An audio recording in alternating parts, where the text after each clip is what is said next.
Welcome back. All right, news of the day video for all you fine people on the internet.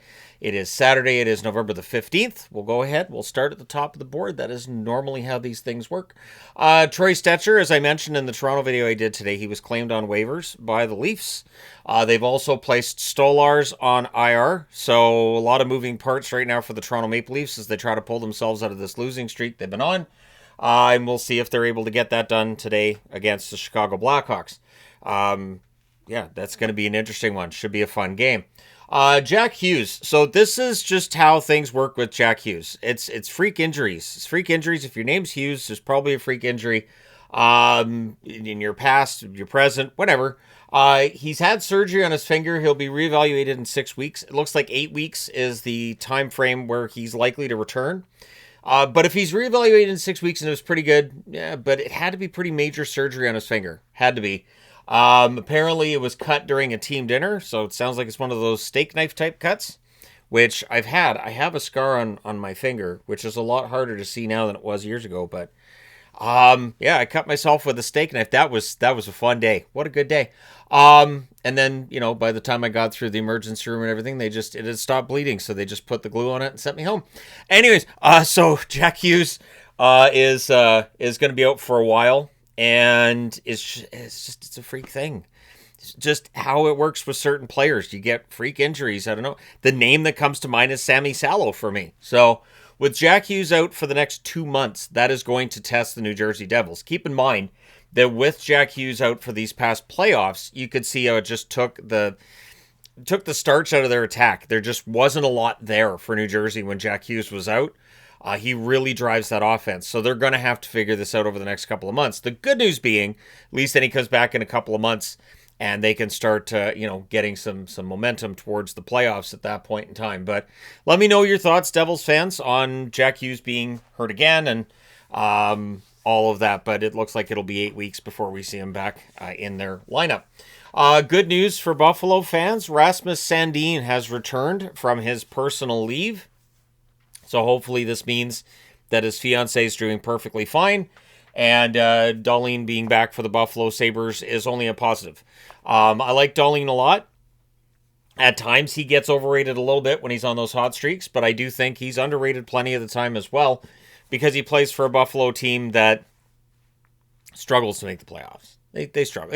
It's been a couple of years since Buffalo experienced playoff hockey in the NHL. But Dahlin coming back can only be a positive for them. So last night, Matthew Schaefer became the youngest player in NHL history to record an overtime goal. 18 years and 70 days. The record had been held by Sidney Crosby at 18 years and 101 days. Schaefer is one of the more underrated number one draft picks I think I've ever seen. In that when he was drafted, there were plenty of people who were not all that sold on him and maybe they should have gone with somebody else. I do remember in the months leading up to that draft, plenty of, the Islanders don't really need a defenseman. They should get a forward, and Schaefer's not the right guy. And Schaefer's turned out to be the right guy so far. He's part of the reason they're above the playoff line right now. So this overtime goal at 18, fantastic, good for him.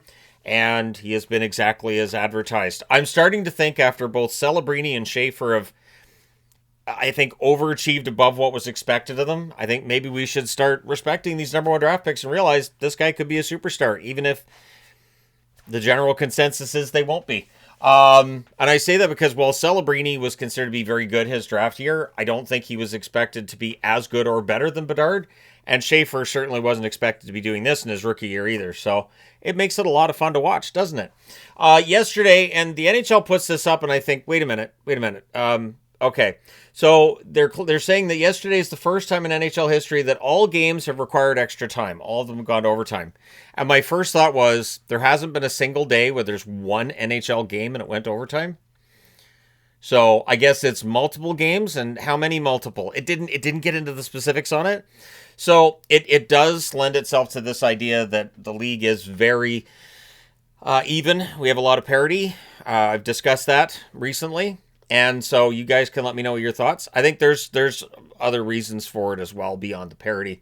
There are certainly issues teams have with holding leads, and the way they play while they're holding the lead as well is definitely. And I think, and I mentioned this too, the fact that players just ice the puck constantly when they're defending a lead 6-on-5. I think they need to stop with the icing the puck all the time, too. That's my personal opinion on it. But at any rate, yeah. So let me know your thoughts about all the overtime shootouts and everything that's going on. Scary incident last night in the OHL.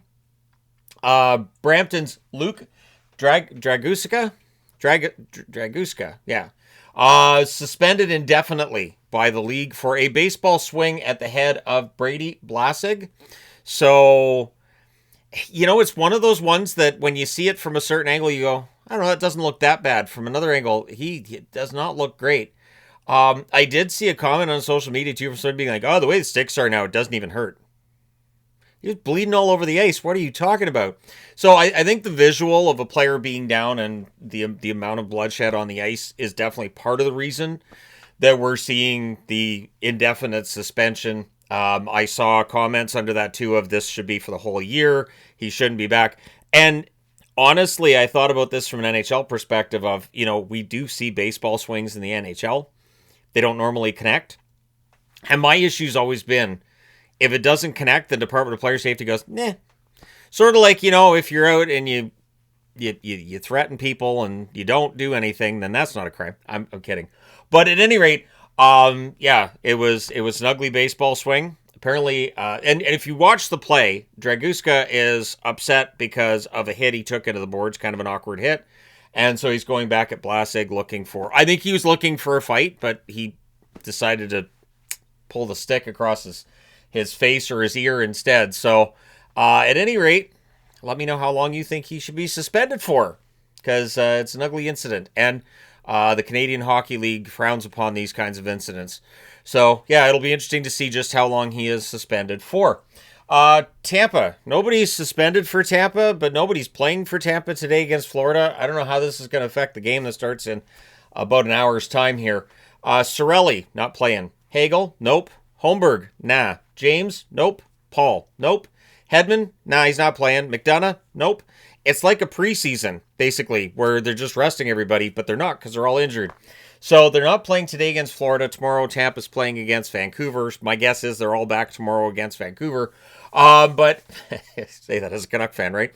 But it is going to be tough for Tampa today against the Florida Panthers. Even though Florida's got some major names that are out of the lineup, I do feel like Tampa's lineup today is going to be... You may need a program for today's game involving Tampa and Florida. Who? What? Who? I got the program right here. Nobody has programs anymore. I don't think those are a thing. They should be. I miss programs. Anyways, but people send me programs every now and then. It's kind of fun. I got a whole stack of programs from all. I don't know if I ever sell them. I don't know if they're worth anything. I don't think they are, but it's fun to have programs. An interesting stat posted today that I saw: Evander Kane, it's the Vancouver Canucks. Currently, as I'm recording this, in terms of 5-on-5 total ice time played, he only trails McDavid and Draisaitl in the National Hockey League. Evander Kane is number 3 in the National Hockey League overall amongst forwards on 5-on-5 ice time. So, yeah, that surprised me a little bit, especially since I don't think Kane has been fantastic for the Canucks. He's been better the last couple of weeks, but yeah, that amount of 5-on-5 ice time just seems high. Seems very high, but you guys can let me know your thoughts. Carter Hart's been sent to the AHL on a conditioning stint by Vegas. They've also placed Aiden Hill on the injured reserve list. So Hart gets the conditioning stint. I don't think he's eligible to play until the 1st of December. I think that's when he's eligible to play for Vegas. With Hill out and with Schmid not looking necessarily fantastic. Plus, the team's homestand, I think they only won 1 out of the 6 games at home. I know it wasn't a great homestand. They're probably really, really anxious to try to improve things. And if Hart's able to come up and help things in net, great. So, yeah, we'll see how things go for Vegas. But right now they're sitting below the playoff line, and now they're out on the road. So we'll see how things go for them on the road. Injury news involving Seattle. Freddie Gaudreau has been activated off the injured reserve by the Seattle Kraken. McCann was at morning skate. He is progressing, getting closer to return. Capo Kakko, lower body injury. He is week to week. And it's too bad because over the last couple of games, Kakko's finally started to look like the top 6 player that Seattle really, really wants him to be. And now Kakko's out week to week, which, as I've always said, means at least a 2-week period before he's going to come back. So Kind of a kick in the teeth there for Kakko, but we'll see how he rolls with the punches here and how things go for Seattle with them out of the lineup. Pittsburgh has activated both McGroarty and Bloomquist off of the injured reserve and sent both of them to the American Hockey League. So that'll help Wilkes-Barre at least a little bit, right? And we'll see how long it is before McGroarty gets called up by the Pittsburgh Penguins to play for them, because we know at some point this year it very likely will happen. So there you go. You're all caught up on the news for now. Let me know your thoughts in the comment section below. As always, hit like and subscribe in the event you may not have done so already. This feels weird for a Saturday that it's 10 after 1 and there's no hockey games on. I'm not complaining either. Last night being done early, getting a chance to watch. If nobody's watching Pluribus, I watched the first episode of that. It's on Apple TV. Fantastic first episode. Just and you know how I knew I was going to like it is that people online were leaving reviews of this is kind of slow and boring. Nothing happened. Good. That means that it's got a storyline and it's gradually playing out rather than a bunch of jump scares and a bunch of screaming and just ridiculousness that you get in a lot of shows and movies now. It just takes the place of a plot. It's easier to just to do it that way. But anyways, yeah, so I would recommend it. The best way I would put it is it's kind of like a zombie movie without all the violence. That's how I would put it. But thank you guys so much for watching. As always, it's greatly appreciated. And I will talk to you again soon.